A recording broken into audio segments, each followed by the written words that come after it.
계속해서 에스라서 말씀을 순서대로 살펴보고 있습니다. 오늘은 에스라 5장 1절부터 17절까지의 말씀, 5장 전체의 말씀을 본문으로 선택의 갈림길에서 선택하라라는 제목으로 하나님의 은혜의 말씀 함께 나누고자 합니다. 바벨론 포로에서 돌아온 유다 백성들이 7개월 만에 다시 모여서 제사를 드리고 성전 재건을 시작했습니다. 하지만 어려움을 만났죠. 4장에 나타나고 있습니다만 사마리아 사람들의 방해 공작으로 인해서 바사 왕이 공사 중단을 명한 것입니다. 그래서 성전 재건 공사를 시작을 했지만 그 공사를 금방 중단하게 되었는데요. 이후에 이 성전 재건 공사는 약 15년간 중단된 상태로 허송세월을 보내게 됩니다. 그래서 지난 주간에 우리 살펴보았던 에스라 4장, 이 4장의 마지막과 5장의 시작에는 15년이라는 기간이 존재합니다. 이 15년이라는 시간 차이가 존재합니다. 15년이 지났습니다. 그리고 16년째에 성전 재건 공사를 마무리하게 되는데요. 그동안 백성들은 각각 자기의 집을 짓고 농사를 지으면서 또 각자 도생하고자 열심히 살았습니다. 잘 먹고 잘 살고자 열심히 삶을 치중하며 살았습니다. 하지만 이상하게도 유다 백성들이 그렇게 노력해도 수고가 헛되었습니다. 그런데 그때 하나님의 말씀이 선지자를 통해 임합니다. 오늘 본문 1절을 보시면 선지자들 곧 선지자 학개와 이도의 손자 스가랴가 이스라엘의 하나님의 이름으로 유다와 예루살렘에 거주하는 유다 사람들에게 예언하였더니, 이렇게 말씀 5장이 시작하고 있는데요. 백성들은 지난 15년 동안 성전 재건 대신에 자기의 집을 짓고 자기 자녀를 키우는데 여념이 없었습니다. 유다 백성이 그렇게 15년을 열심히 노력했다면 훨씬 잘 살아야 되죠. 그런데 전보다 나아진 게 없습니다. 15년 전이나 지금이나 여전히 경제적으로 힘들고 여전히 먹고 살기 어렵고 여전히 빠듯한 하루하루를 보내고 있었던 것이지요. 우리도 마찬가지인 것 같습니다. 죽어라고 일하면, 열심히 장사하고 열심히 발로 뛰며 비즈니스를 하면 5년, 10년, 15년, 20년 이렇게 지나면 분명히 더 잘 살아야 되는데, 훨씬 더 잘 살아야 되는데 별로 나아진 게 없습니다. 여러분, 지난 10년, 20년 생각하셔 보시기 바랍니다. 열심히 일하고 노력해서 살림살이가 얼마나 나아지셨습니까? 열심히 내가 일한 만큼, 땀 흘려 수고한 만큼, 발로 뛰며 다닌 만큼 좋아지셨습니까? 아니면 열심히 일했지만 열심히 일한 만큼 좋아지기보다 여전히 힘들고 조금 나아지긴 했지만 여전히 바쁘고 여전히 열심히 일하지 않으면 당장 다음 달을 걱정하는, 아니 다음 주 내일을 걱정해야 되는 상황이 이어지고 계시진 않으십니까? 이런 때에 선지자의 말씀이 유다 백성들에게 선포됩니다. 그러자 백성들이 선지자의 외침에 귀를 기울이기 시작합니다. 그동안은 열심히 인간적인 노력과 방법들로 애써봤지만 별 소득이 없었습니다. 그런데 이제 하나님이 뭐라 하시는가 듣게 됩니다. 1절에 스가랴와 학개가 사람들에게 말씀을 선포했는데, 학개 본문 1장에 보면 이런 말씀이 있습니다. 학개 1장 6절에 너희가 많이 뿌릴지라도 수확이 적으며 먹을지라도 배부르지 못하며 마실지라도 흡족하지 못하며 입어도 따뜻하지 못하며 일꾼이 싹쓸 받아도 그것은 구멍 뚫어진 전대에 넣음이 되느니라. 선지자가 선포했던 말씀에 이런 말씀들이 나옵니다. 이런 상황이었습니다.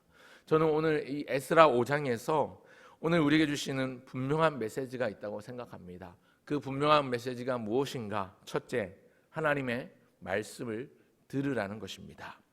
포로에서 돌아온 유다 백성들은 아직 성전을 지을 때가 아니라고 여겼던 것 같습니다. 왜냐하면 나라가 독립을 한 것도 아니고 그저 포로에서 돌아가라 하는 귀한 명령이 떨어진 상태였기 때문에, 게다가 실제로 유다 예루살렘으로 돌아온 백성들이 그리 많지 않았습니다. 그리고 무엇보다 회방꾼 노릇을 하는 이 사마리아 사람들이 바사왕을 흔들어서 바사왕이 성전 재건 공사를 중단하라고 명했기 때문에 결국 공사가 중단된 상태였습니다. 백성들이 나라에서 못하게 하니까 다른 손 쓸 게 없지 않습니까? 그러니 각자 열심히 살기 위해서 열심히 농사도 짓고 자녀도 키우고 장사도 하면서 그렇게 살았습니다. 그런데 열매가 없습니다. 마음에 만족이 없는 겁니다. 이유가 뭘까요? 복 받는 순서가 틀린 겁니다. 그들이 농사를 짓고 자녀를 키우고 장사하는 것 자체가 잘못되었다는 말을 하는 게 아니고요. 그들의 삶의 우선순위가 틀려버렸다는 것이죠. 여러분, 하나님의 축복의 문이 열리지 않으면 내가 아무리 기를 쓰고 용을 쓰고 애를 써도 밑 빠진 독에 물 붓기입니다. 반대로 여러분, 하나님이 우리에게 복을 주실 때는요, 내가 열심히 한 만큼 아니라 그 이상의 것을 주시고요, 배가의 것을 하나님께서 우리에게 복으로 주십니다. 여러분, 하나님이 우리에게 복을 주실 때는 우리가 대충 하나님 대충 섬겨서 그 복이 흘러오는 게 아니라 하나님의 뜻에 내 마음과 내 뜻과 내 정성을 다 바쳐서 맞춰야 그 복이 흘러오는 법입니다. 혹여 아무리 노력해도 열매가 없고 아무리 애써도 달라지지 않는다면 잠시 하던 일을 멈추고 정확하게 하나님의 뜻을 찾고 하나님의 마음을 헤아려 보아야 합니다. 내 마음과 하나님의 뜻이 일치하는가 확인해야 되는 것이지요. 내 마음과 하나님의 뜻이 일치할 때 하나님이 예비하신 복이 나에게 흘러오는 법입니다. 하나님의 전은 뒷전이고 세상살이에만 집중하고 치중하면 내 집 재산 늘리기에만 치중하면 축복의 열매를 맺기가 어렵습니다. 오늘 우리에게 가장 중요한 것은 하나님이 기뻐하시는 관계를 유지하는 것, 즉 성전의 재건, 우리에게 있어서는 영적인 예배의 회복이라고 할 수 있겠습니다. 여러분, 예배의 회복은 곧 하나님과의 관계가 원활해지고 친밀해지는 것을 의미합니다. 우리가 살아가면서 먼저 구해야 될 복은요, 이 땅에서 누리는 복, 물질의 복, 무병장수하는 건강의 복, 혹은 내 자녀가 잘 되는 자녀의 복, 이런 것들도 물론 구해야 되겠지만 그런 것 모든 것 이전에 먼저 구해야 될 것이 있다면 하나님과의 관계의 친밀함입니다. 그분도 나를 알고 나도 그분을 알고 부모가 자녀를 알듯 자녀가 부모를 의지하듯 그렇게 친밀할 때에 놀라운 축복의 문을 하나님께서 활짝 열어주시는 것입니다. 이것이 활짝 열리면 나머지 방금 전에 얘기했던 복들은 때를 따라 저절로 우리에게 찾아오는 것입니다. 이것이 우리에게 주시는 최고의 복입니다. 그래서 첫 번째 메시지, 하나님의 말씀을 듣고 하나님과의 관계를 회복해야 합니다. 하나님과의 관계를 회복하기 위해서 해야 될 것이 하나님의 음성 듣는 것인데 말씀을 듣는 저와 여러분 모두가 되시기를 바랍니다. 그런가 하면 오늘 본문이 우리에게 주는 분명한 메시지 둘째는 하나님의 뜻이라면 과감하게 결단하라는 것입니다. 하나님의 뜻이라면 과감하게 망설임 없이 결단해야 합니다. 오늘 본문에 나오는 이 스룹바벨을 비롯한 지도자들은 왕의 공사 중단 명령과 또 선지자들이 선포한 성전 재건을 다시 하라는 말씀 사이에서 상당히 혼란스러웠을 것입니다. 왜냐하면 왕이 이미 성전 공사, 이 재건 공사를 중단하라고 명을 내린 상태이기 때문에 그것을 무시하면 어명을 무시하는 것이기 때문에 왕의 미움을 받는 정도가 아니라 어명을 어긴 것에 대한 형벌을 받거나 목숨이 위태로워질 수 있는 것이죠. 그런데 이때 이 스룹바벨을 비롯한 대제사장 예수아와 같은 지도자들은 하나님의 말씀만 믿고 죽을 각오로 성전 공사를 재개합니다. 본문 2절을 보실까요? 2절을 다 같이 한번 읽어보겠습니다. 2절 시작. 이에 스알디엘의 아들 스룹바벨과 요사닥의 아들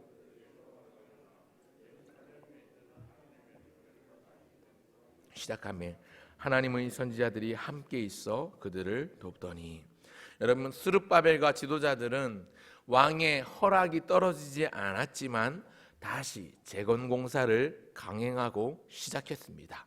이렇게 결단한 것은 왕이 중단 명령을 내린 그 왕의 어명보다도 선지자들이 전한 하나님의 말씀을 더욱 중히 여겼기 때문입니다. 백성들이 포로기 동안 달라졌습니다. 조금 변화된 것 같습니다.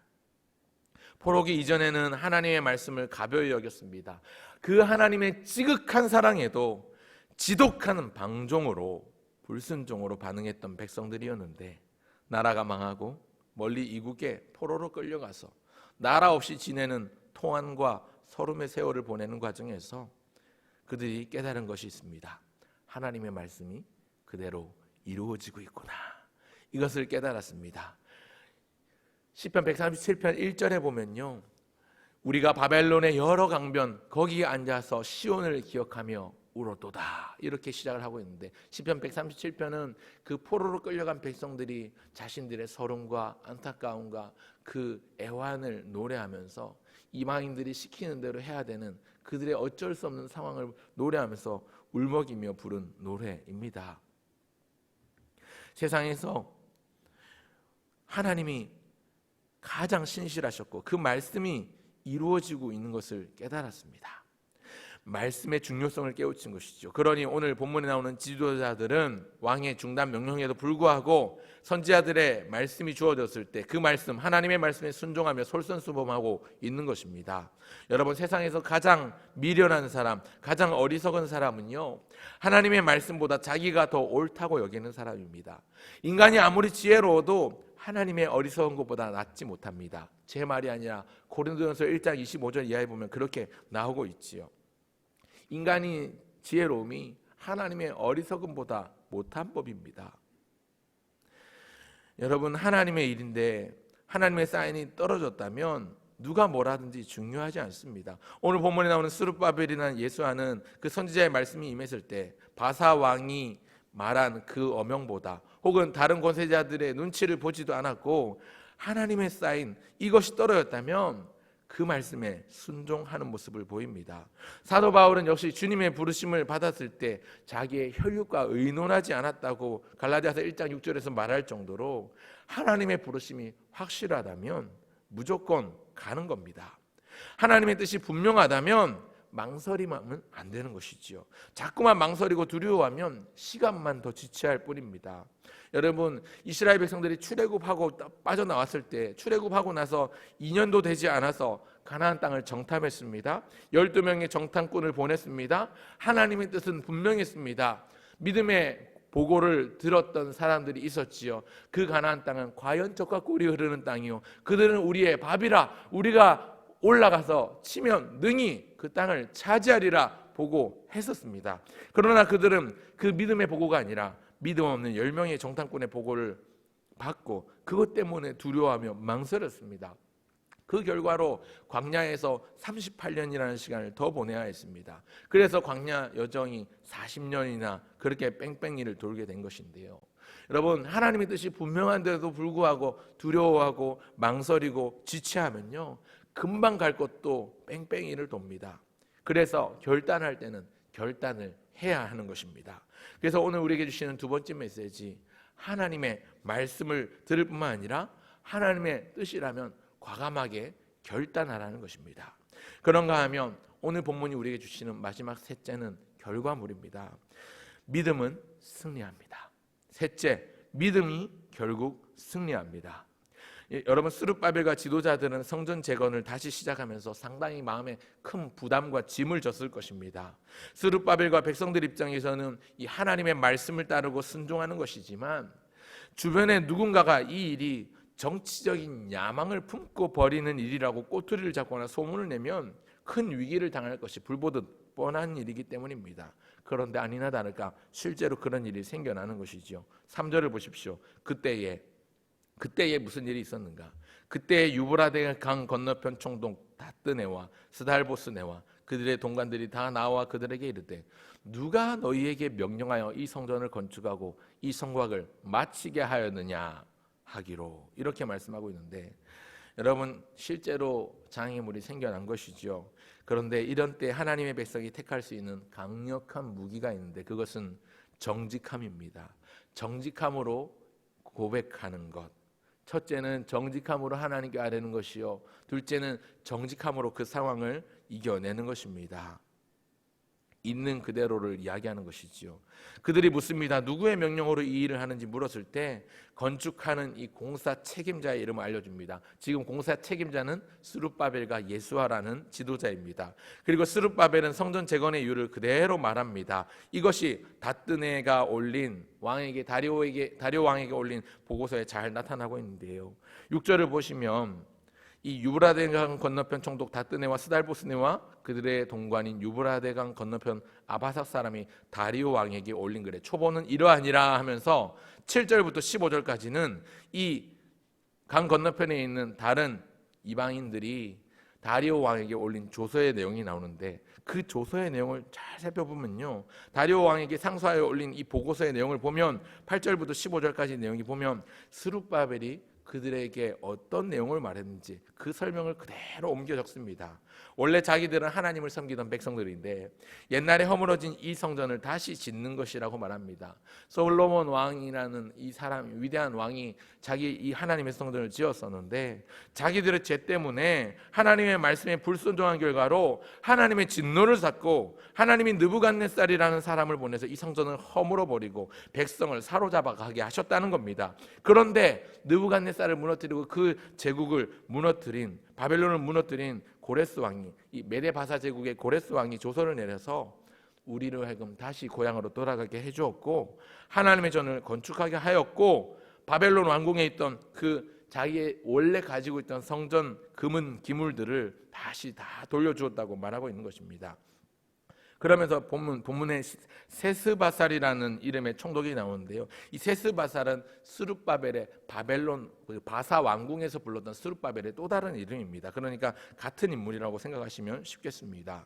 물론 이것을 두고 이견이 조금 있긴 합니다만, 세스바살이 스룹바벨의 삼촌 아니냐, 그 세스바살도 총독인데 삼촌일 것이다, 이렇게 추측하는 신학자들도 있습니다만, 일반적으로는 세스바살의 바벨론식 이름이 세스바살이고 바사의 이름이 스룹바벨이라고 보는 것이 일반적인 통념입니다. 어쨌거나 이 분명한 것은 이렇게 소상하고 정직하게 다 낱낱이 아뢰니까 이 조서를 받은 다리오 왕이 심사숙고합니다.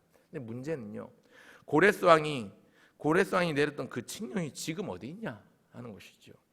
바사 왕이 예전에 그 내렸던 그 문서는 어디 있느냐, 여러분 어떻게 찾을 수 있을까요? 모래사장에서 바늘을 찾는 격입니다. 그런데 놀라운 것은요, 스룹바벨이 그렇게 선지자들의 메시지를 받들고 믿음으로 순종하고 그래서 과감하게 결단했을 때 놀라운 일이 일어납니다. 다음 장 에스라 6장 1절 2절에 보니까 고레스 왕이 내렸던 칙령이 담긴 두루마리를 찾게 됩니다. 찾습니다.